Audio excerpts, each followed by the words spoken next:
있습니다. 그래서 이런 상황에서 내가 잘 선택한 건지, 만약에 내가 잘못 선택했거나 아니면 뭐 잘 선택했다면 향후 로드맵을 어떻게 가져가야 될지 이제 궁금하셨던 거고요. 이분이 이제 염창동에 대해서 아직 잘 모르실 수도 있다 보니까 또 시청자분들도 궁금하시잖아요. 그래서 오늘 제가 지역 분석을 진행해 볼게요. 전화하기 전에 제가 지역에 대해서 먼저 말씀을 드려보고 전화를 해보겠습니다. 네. 네. 네이버 부동산 한번 볼까요? 일단 정리해 보자면은 여기가 이제 서울이에요. 여기가 한강. 그리고 뭐 강남, 뭐 서초 이런 지역이 이제 서울의 중심부에 있고요.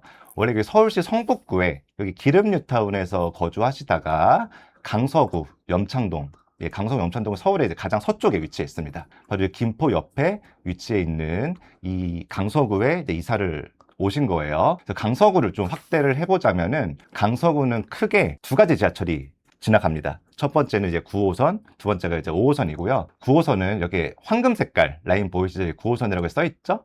그래서 강서구의 끝에 그 개화역에서 이제 시작해서 김포공항역을 거쳐서 여의도와 강남까지 이제 정확히 말하면 신논현역까지 도달할 수 있는 그런 지하철이에요. 그래서 제가 방금 말씀드렸듯이 강서구가 서울 내에서는 위치적으로는 외곽에 속해 있기 때문에 뭐 강남 접근성 이런 부분에 대해서는 좀 아쉬운 부분이 있는데 9호선이 그 아쉬운 부분을 어느 정도 해결해 주고 있습니다. 왜? 그 이유는 일단 강서구는 급행이 지나다닙니다. 그 강서구 9호선 라인에서 급행을 타면은 신논현역까지 무려 30분 이내에 도달할 수 있어요. 그러면 위치적으로는 강남에서 멀어도 9호선이 있기 때문에 강남 접근성이 괜찮죠, 시간적으로. 그리고 여의도도 지나갑니다. 여의도는 거의 20분 내에 도달할 수 있어요. 5호선 라인은 강남을 가진 않습니다. 하지만 5호선 라인도 역시 여의도도 가고 광화문도 가요. 세 가지 주요 업무지구로 정리할 수 있는데 강남, 광화문, 시청이죠. 그리고 여의도 이렇게 세 가지 지역을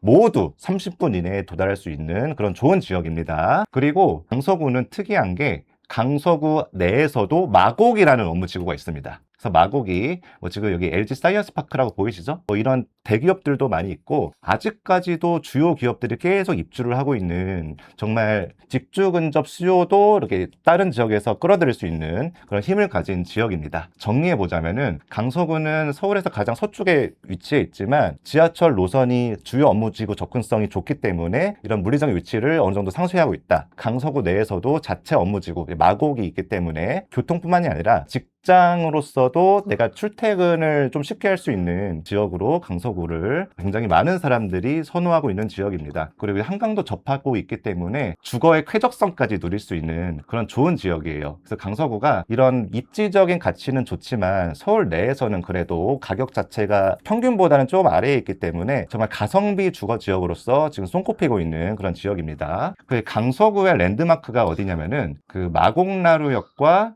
마곡역 사이에 그 마곡 엠벨리라는 지역이 있고요. 특히 이제 마곡 엠벨리 7단지가 이 강서구 마곡에서도 가장 사람들이 선호하는 단지입니다. 왜냐하면 마곡 업무지구가 가깝고요. 또 마곡 9호선과도 가깝고 조금만 밑으로 내려가면 이제 5호선도 이용할 수 있기 때문에 강서구 내에서는 입지적으로 가장 좋다라고 판단할 수 있고 마곡 엠벨리 7단지가 지난 상승장에서 가장 많이 올라간 가격을 정고점이라고 표현을 하거든요. 정고점이 거의 18억대였어요. 근데 지금 가격의 실거래가가 최근에 거의 정고점을 넘었고요. 지금은 정고점보다 더 높은 가격으로 호가가 나오고 있는 상황입니다. 그래서 강서구의 랜드마크 아파트의 가격이 얼마 전에 정고점을 찍었기 때문에 정고점이 이제 영등포구나 아니면은 서초, 용산 이런 상급지 지역은 작년 상반기부터 올라갔거든요. 가격 호가가 정고점을 올라갔는데 강서구는 최근에 이렇게 많이 상승을 했고 강서구를 좀 보고 있어요. 근데 특정 단지는 실거래가가 8억이었는데 호가가 막 10억 정도로 나오고 있어요.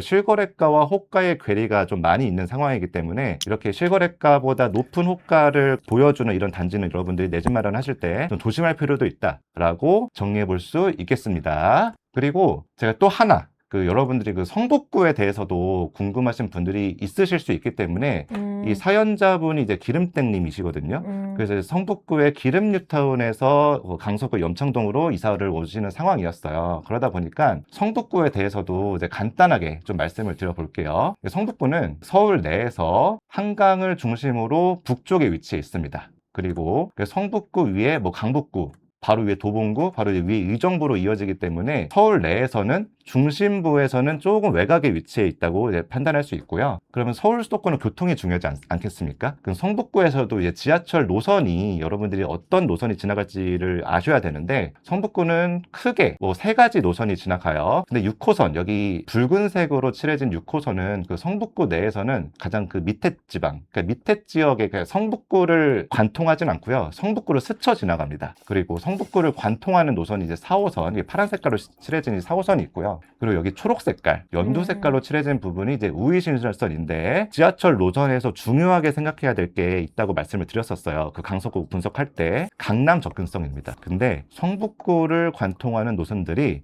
강남역 그리고 강남 부근을 직결하지 않아요. 그래서 성북구가 위치로서도 서울 내에서는 외곽에 속해 있기도 하고, 또 지하철 노선도 주요무지구 접근성이 조금 불편하기 때문에 교통으로서는 성북구가 좀 아쉬운 부분이 있다, 이렇게 생각이 들지만, 그 성북구 바로 좌측 하단에 뭐 시청, 뭐 광화문 업무지구는 가깝기 때문에 이 종로, 시청, 광화문에 종사하시는 분들이 그 성북구에 또 많이 거주하신다 라고 저는 생각을 합니다. 실제로 많이 거주하고 계세요. 그럼 조금 확대를 해보면은 여기 4호선 라인으로 미아사거리역, 기름역 쪽에 기름동이라고 있어요. 여기 여러분들이 자세히 보시면은 기름 뉴타운 레미안 5단지, 뭐 레미안 6단지, 뭐 레미안 뉴타운 푸르지오 2단지, 이렇게 기름 뉴타운 1단지, 2단지, 3단지, 4단지, 5단지 이런 식으로 단지가 부여돼 있습니다. 이게 무슨 말이냐면은, 과거에는 이 기름 뉴타운 부지가 저층 약간 노후화된 지역이었어요. 부지였어요. 근데 이게 고층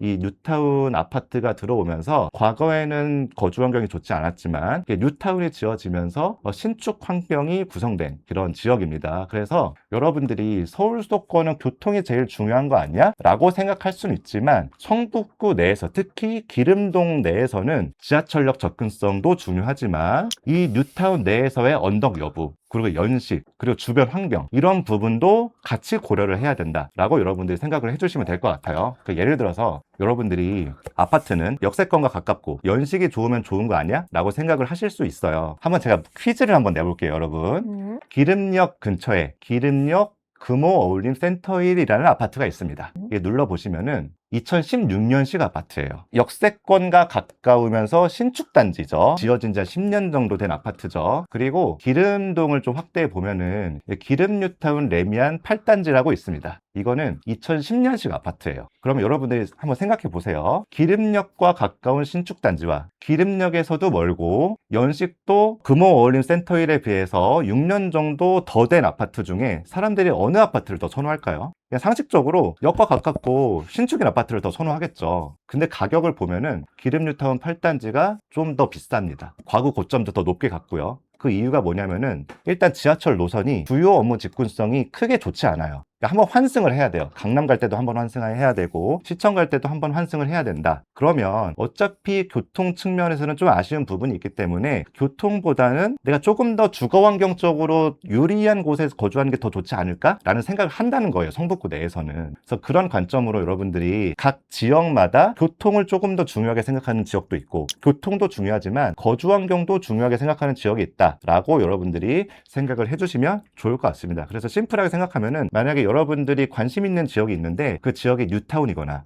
신도시거나 그런 지역이다 라고 하면은 주거 환경적인 부분도 조금 더 비중을 높여서 고려해야 될 부분도 있다 라고 정리를 해보면 좋을 것 같습니다. 그리고 성북구도 마찬가지로 미아사거리역 근처에 그 레미안 센터피스, 뭐 롯데캐슬 클라시아, 이런 단지들이 성북구를 가격을 이끄는 그런 주요 단지들이에요. 그러니까 지어진 지 한 5년 이내에 지어진 그런 아파트들이고, 센터피스는 거의 한 6년 정도 됐겠, 7년 정도 됐겠네. 2019년식 단지니까. 근데 이런 단지들은 과거 고점을 거의 16억 정도에 찍었는데 최근에 그 16억을 넘었습니다. 그래서 정리하면은 성북구와 강서구 모두 지역을 리딩하는 단지들이 과거의 고점을 최근에 이제 찍고 넘어가고 있는 단지이고요. 그러니까 랜드마크 단지가 고점을 넘었기 때문에 그 이하의 단지들은 아직 고점을 못 넘은 단지들이 많다는 거죠. 그래서 여러분들이 서울은 다 고점 넘은 거 아니야? 서울은 다 비싸진 거 아니야? 라고 생각할 수 있는데, 안 그런 지역들도 여전히 많이 있다. 그래서 여러분들이 감당 가능하고 지금 보고 있는 가격이 과거의 고점을 넘지 않았거나 그와 부근되는, 그와 비슷한 가격이라면은 비싸지 않다라고 생각할 수 있고, 충분히 내 집 마련으로 선택이 가능하다, 이렇게 생각을 해두셔도 좋다고 저는 생각합니다. 이상입니다.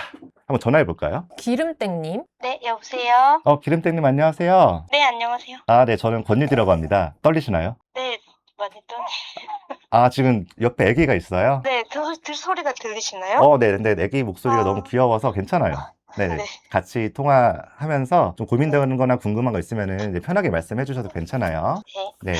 그러니까 지금 상황을 정리하면 25년 9월에 기름 뉴타운의 특정 단지를 매수를 하셨나요? 네, 네, 그리고 얼마에 사셨어요, 혹시? 9억이요.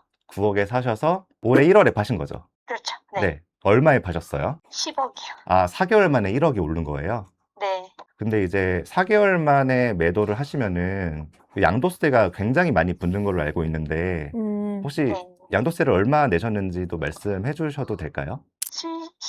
70%가 이제 양도소득세이고 네. 지방세 10% 하면 77%가 네, 세금으로 나가는 알고 있습니다. 그러면 아직 한 납부는 안 네네. 그러면 1억 시세차익이 있으니까 한 7,700 정도가 이제 양도세로 나가게 될 거고 그 취득세도 일반 세율로 하면 이제 3% 정도니까 한 거의 3천만 원 정도 취득세를 납부하셨겠네요. 매수하실 때. 그러면 이제 세금으로 이제 1억을 내실 예정이시고 취득세는 이미 납부하셨을 테고 시세 차익이 다 세금으로 납부하신 상황이시고 이제 염창동으로 특히 주상복합 아파트로 가셨잖아요. 네. 이 부분에 대해서 어떻게 이런 의사결정을 하셨는지 조금만 말씀 부탁드려도 될까요?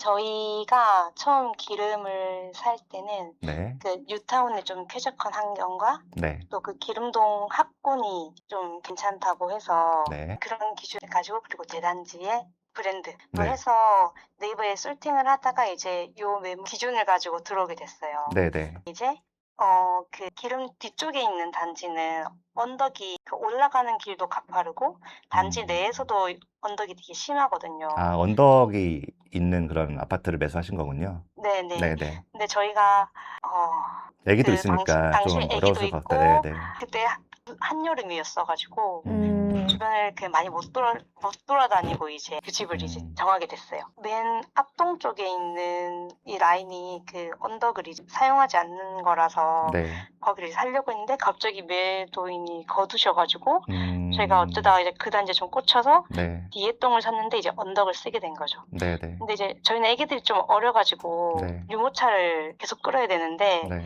집을 나오면 단지 내도 언덕, 단지 앞에도 언덕이다 보니 제가 어디를 갈 수가 없는 거예요. 그쵸. 네, 애기도 네. 어리니까. 그래서 이제 그게 좀 이 집을 살면서 되게 불편하고 느껴졌고 네. 저희가 신혼집을 염창동에서 했었는데 네. 거기가 되게 좀 찾다가 이제 네. 2호선, 9호선 라인의 역세권으로 평지를 찾게 되다가 이제 강서구 염창동이 나왔는데 네. 이제 지금 강서구 염창동 9호선 급행이 지금 다 많이 올랐거든요. 네. 그래서 이제 이 주상복합이다 보니 주변 단지보다 한 2.5억 정도는 지금 저렴한 상태라 나중에 되면 그리고 이게 좀 그 주상복합이 가지는 그런 느낌이 좀 없는 아파트거든요. 이 네. 건물이. 그래서 나중에 되면 공급이 어차피 좀 줄어들고 하면 네. 주상복합에 좀 눌려있던 것도 네. 입지가 괜찮으면 괜찮지 않을까 하고 주변 단지보다 한 2억 2.5억 정도를 좀 저렴하게 나오게 돼서 매수를 고민하고 있었는데 네. 그래서 사연을 올렸는데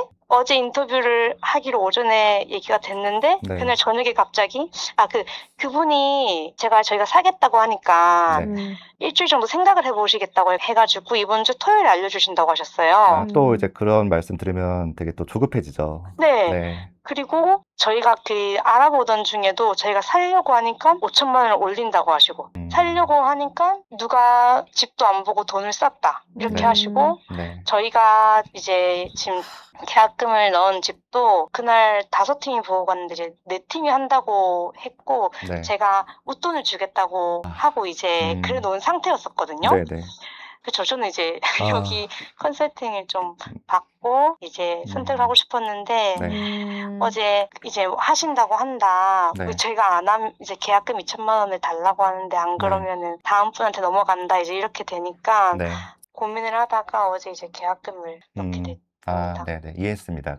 네. 기름땡님이시죠? 네. 기름땡님이 마음을 너무 공감하고 있어요. 여기 보신 시청자분들도 많이 느끼실 거예요. 왜냐면 지금 서울 아파트 가격이 너무 많이 올라가다 보니까 무주택자인데 지금 안 사면은 나 이거 기회 놓칠 수도 있겠다. 이런 생각이 있으셨을 거예요. 네. 그래서 네, 급하게 좀 매수를 하셨을 것 같아요. 지푸라기라도 잡은 심정이었을 것 같아요.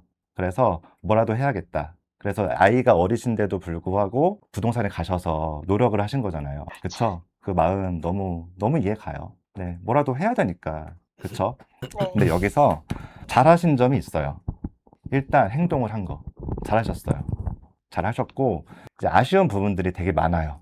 네, 첫 번째, 내 집 마련하신 아파트의 가치를 모르기 때문에 좋은 가격에 사셨어도 그걸 보유를 못 하는 거예요. 이 아파트가 언덕이 있거나, 뭐, 내가 불편한 느낌이 들어서, 이거 되게 안 좋은 거 아니야? 그런 마음도 느끼셨을 테고, 특히 그게 나한테 딱 와닿는 그런 상황이잖아요. 나는 아이가 어린데 언덕이 있으니까 유모차 끌기도 어렵고, 또, 혹시 직장이 어디세요, 위치가? 남편이 강남이요. 강남이요? 아, 그럼 성북구가 강남 접근성도 좀 좋지 않기 때문에 출퇴근도 멀어요. 그러니까 단점만 보이기 시작한 거예요. 그쵸? 네네. 그래서 이제 매도를 하신 거예요. 갈아타기를 이제 하셔야 되는데, 갈아타기의 원칙은 내가 기존에 보유했던 것보다 더 좋은 자산으로 가는 게 맞거든요. 근데 지금 염창동의 80세대 주상복합 아파트가 기존에 내가 기름동의 9억으로 산 아파트보다 더 좋다고 생각하세요? 아니면 좀 아쉽다고 생각하세요? 제가 실질적으로 느끼는 건 네.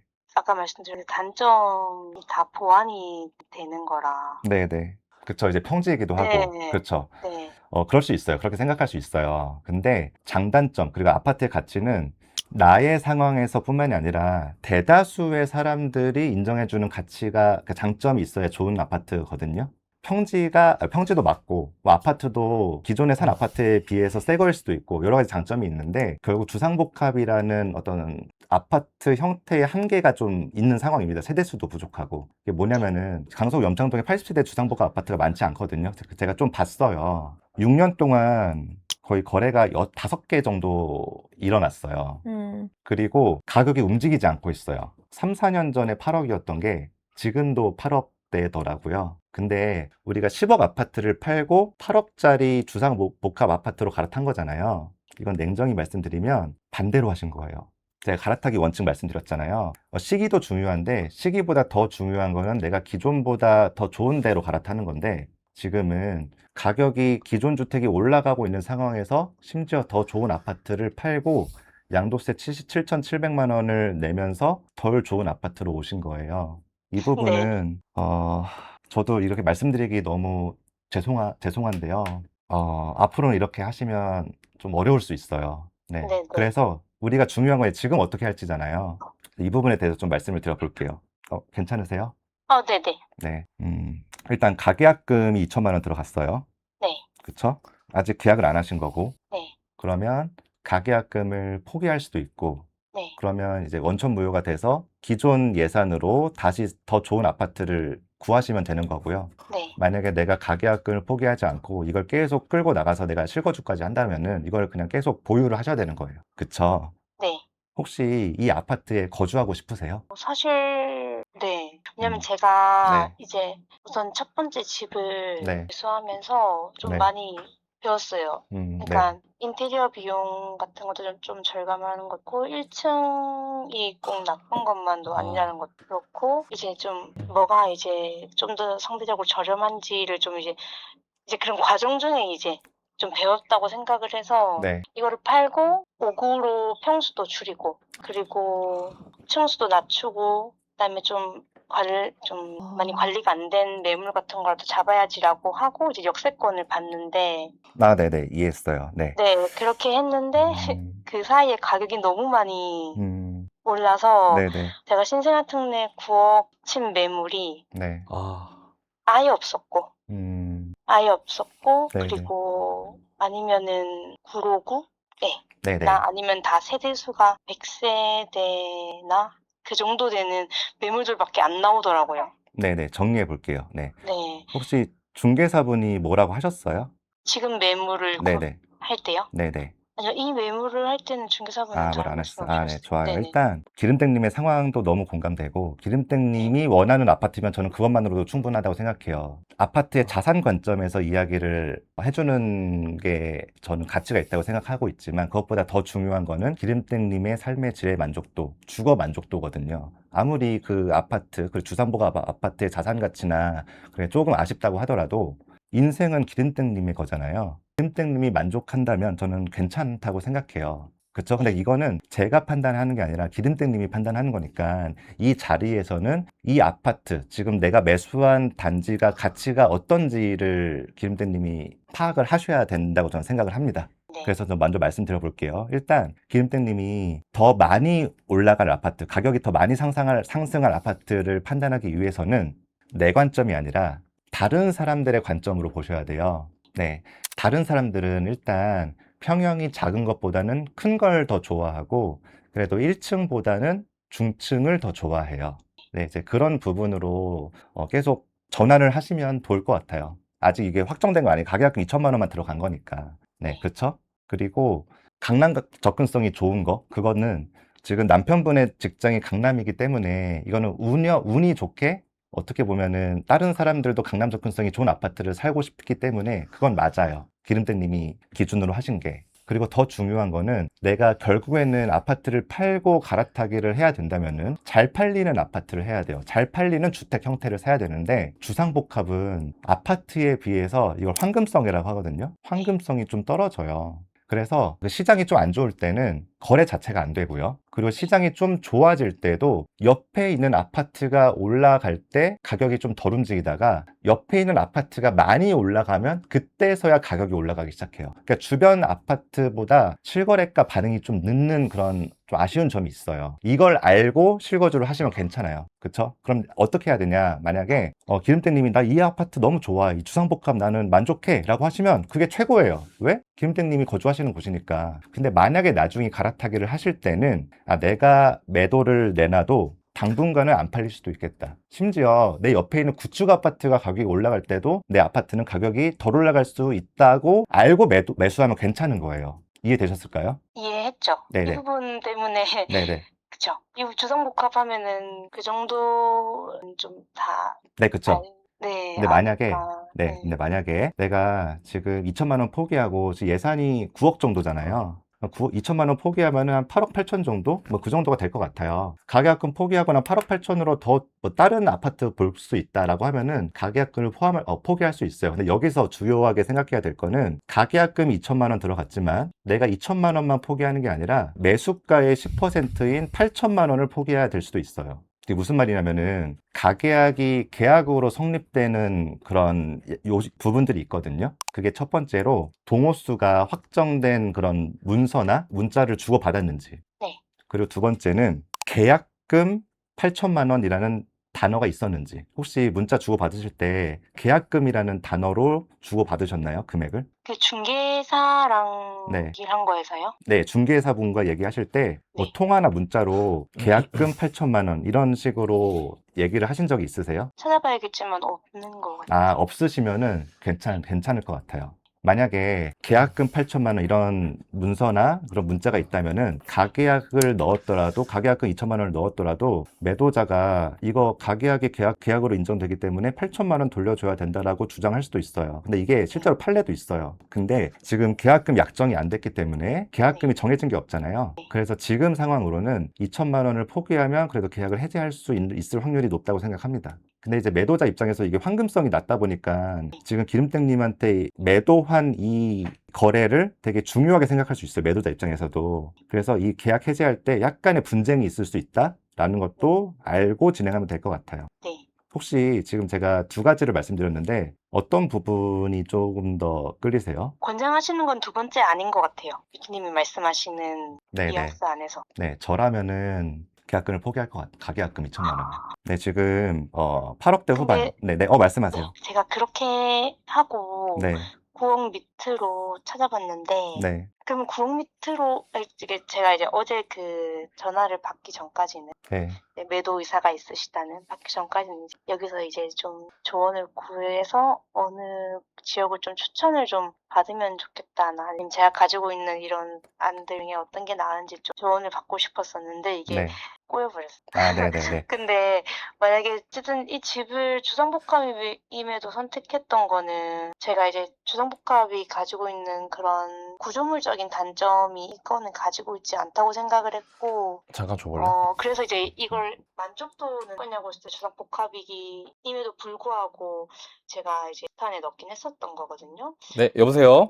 네, 여보세요? 네, 저 너나입니다. 안녕하세요. 네네. 네. 아우. 근데 만약에 네, 잠시만요. 잠시만요. 네. 제가 좀 정리를 해야 될 것 같아요. 예, 예, 저희가 이제 그 상황을 정리를 한번 해야 될 것 같아요. 네, 네. 네. 일단 저희가 이제 말씀을 드리는 거는 이걸 먼저 아셔야 돼요. 사연자분께서 저희의 조언을 받아들이느냐 받아들이지 않느냐는 사연자분의 몫이에요. 사실. 네. 그죠? 저희의 몫은 뭐냐면 저희가 생각하기에 주거뿐만 아니라 자산의 관점에서 내 집 마련을 할 때 지금 현재의 상황을 가장 슬기롭게 해결할 수 있는 방법을 알려드리는 거예요. 그래서 제가 말이 계속 돌아가지고 제가 그냥 말씀을 드릴게요. 가계약금 포기하시고 다른 집 찾아보시는 게 좋다는 거예요. 자산으로서. 그렇게 그러니까 하면 제가 말씀드려도 어느 될까요? 지역을- 죄송한데. 네. 네네. 근데 여기서 중요한 거는 어느 지역이냐를 저희가 지금 방송을 하고 있잖아요. 지금 여기 2,200분이 계세요. 그러니까 여기서 저희가 지역을 여길 보세요라고 얘기하는 게 저희 입장에서는 쉽지 않을 거잖아요. 그렇지 않을까요? 지금 저희가 내밀하게 통화하는 게 아니잖아요. 그러니까 그건 어려워요. 대신 제가 방법을 좀 말씀을 드릴게요. 그럼 그걸 직접 한번 해보시겠어요? 네, 그건 괜찮으실까요? 네.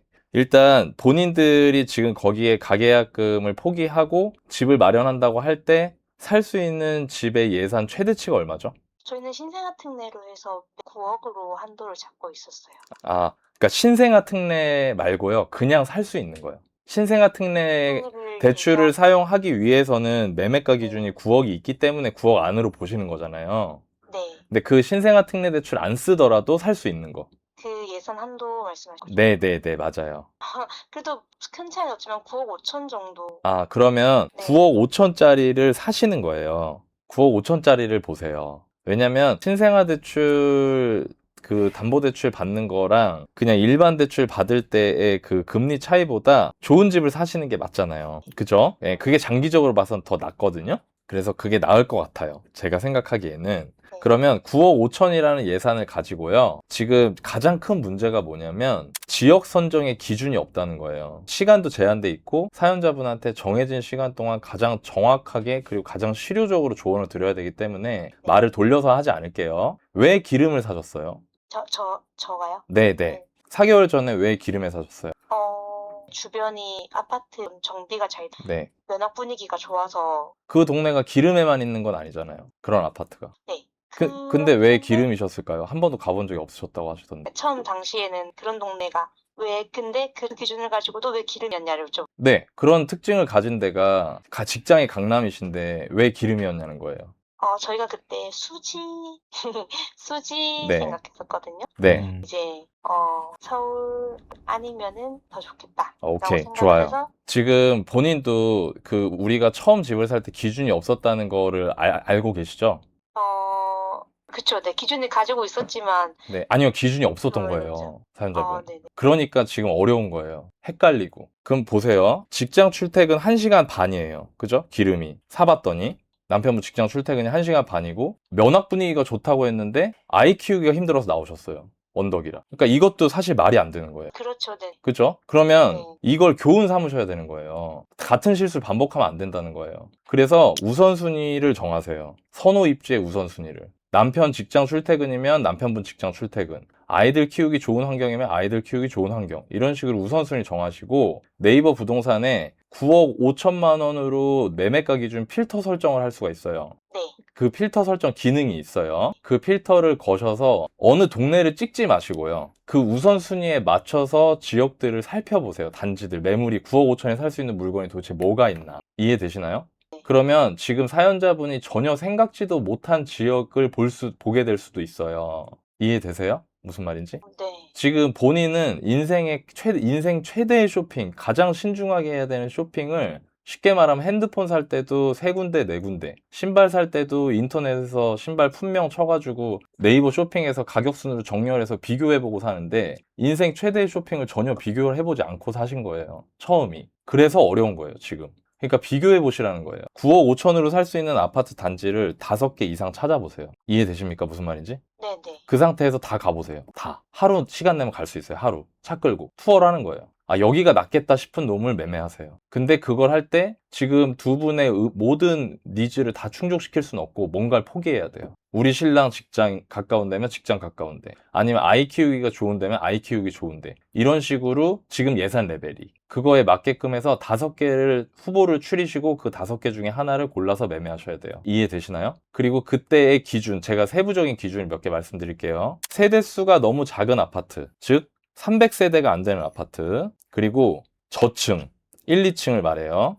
이거는 피하세요. 나중에 거래하기가 너무 힘들어요. 요 정도 제가 다 드릴 수 있을 것 같아요. 기준을. 이걸 해보셔야 돼요. 이걸 해보셔야 되고요. 이거를 진짜 정말 뭐 저도 이렇게 말씀드리는 게 너무 죄송하지만 오늘 하셔야 돼요. 지금 전화 끊자마자 바로. 왜냐하면 오늘 해서 물건들 찾고 부동산에 전화를 하세요. 오늘. 계약 깰지 말지를 오늘 안에 결정해야 되기 때문에. 만약에 이렇게 했는데 물건이 안 잡힌다. 그럼 어쩔 수 없지만 들어가셔야 돼요. 제가 보기에 우리 사연자분이, 제가 진짜 냉정하지만 솔직하게 말할게요. 사연자분이 이런 역량이나 기준, 경험, 고민이 너무 부족하기 때문에 만약에 이거 그냥 배액배상했다가 아예 완전히 무주택으로 3월 3일자에 이도저도 못하는 상황이 될 수도 있어요. 제가 보기에. 지금 상황이. 이해되세요? 네. 제가 이렇게 말씀드리는 게 저도 되게 어려워요. 사실. 이거 지금 2,000명 보고 있고 나중에 유튜브 200만 채널에 유튜브 채널에 영상으로 올라갈 영상이에요. 제가 우리 사연자분을 본 적이 없잖아요. 한 번도. 그죠? 근데 지금 이렇게 단도직입적으로 얘기하는 게 제 입장도 어렵다는 거예요. 그걸 헤아려 주셔야 돼요. 근데 그만큼 급한 사안이에요. 그리고 이미 벌어진 일이기 때문에 큰일 났다 하고 있을 시간도 없어요, 이거는. 그래서 그 상황 인식을 해드리기 위해서 제가 좀 단호하게 말씀드리는 거예요. 이해되십니까? 네네, 예, 이해했습니다. 예. 그리고 제가 마지막으로 좀 약간 길게 보고 말씀드리고 싶은데요. 저도 집 잘못 산 거 있고, 투자할 때. 제가 1억 5천에 샀는데 지금 1억 3천짜리 집이 있어요. 2억 4천에 샀는데 10년 전에 지금 2억 7천짜리 집도 있고, 저도. 안 오른 거죠. 이거 손해본 거예요, 저도. 근데 그 실수는 할 수 있어요, 누구나. 근데 그 실수를 인정하지 않거나, 실수를 받아들이지 않거나, 그 실수를 교훈으로 환산하려고 하지 않으면 발전이 없는 거예요. 지금 두 분은 아이들, 이제 아이도 태어나나요? 제가 둘째가 태어났어요? 예. 네네. 그러면 아이들하고 안정적인 삶을 꾸리는 게 무엇보다 중요하고, 그건 부모의 의무잖아요. 근데 이 9억, 10억짜리 집을 기준 없이 사시면 안 된다는 거예요. 이거 진짜 중요한 문제예요. 이번 일을 교훈 삼아서 다음번에는 같은 실수를 하시면 안 돼요. 그리고 제가 장담하는데, 제가 알려드린 방식으로 집을 찾아보고 그 집을 매수하시든, 아니면 지금 이 주상복합 매매하신 거에 들어가시든, 두 분의 마지막 집은 거기가 아니에요. 두 분의 마지막 집은 분명히 다른 곳일 거예요. 그러니까 그때 만회하면 돼요. 그러니까 지금 멘탈 흔들리고 속상해할 시간도 없어요. 무슨 얘기인지 아시겠어요? 예, 제 마음이 느껴지세요?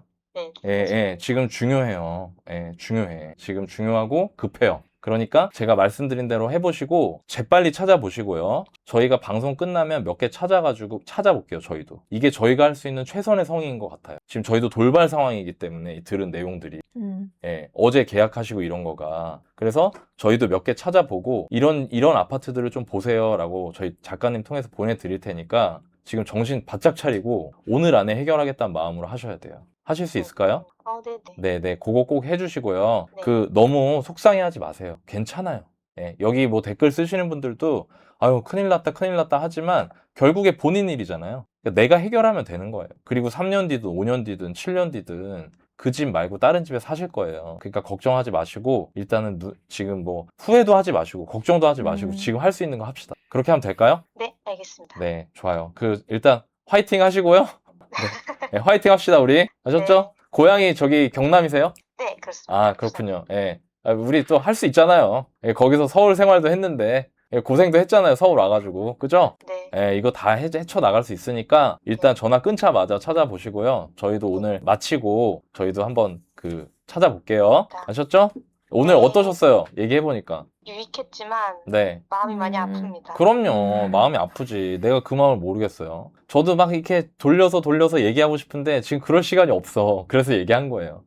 저 이해해 주실 수 있죠? 네, 네. 네, 저도 사연자분 이해해요. 그 네. 마음 아프고 속상하신 거 이해해요. 그러니까 우리 잘 찾아봅시다, 오늘. 남은 몇 시간 동안. 아시겠죠? 네, 알겠습니다. 좋습니다. 그럼 이따가 또 연락 한번 다시 드릴게요. 네, 알겠습니다. 네, 고맙습니다. 네, 지금 약간 어떠냐면은 유디님은 유디님대로 이제 걱정이 되니까 말씀드리는데 이분대로 여기 뭐 많은 분들 얘기하시지만 그거 어떻게 쉽게 받아들여요 그거를 그게 내가 지금 어렵죠. 어렵죠, 그게.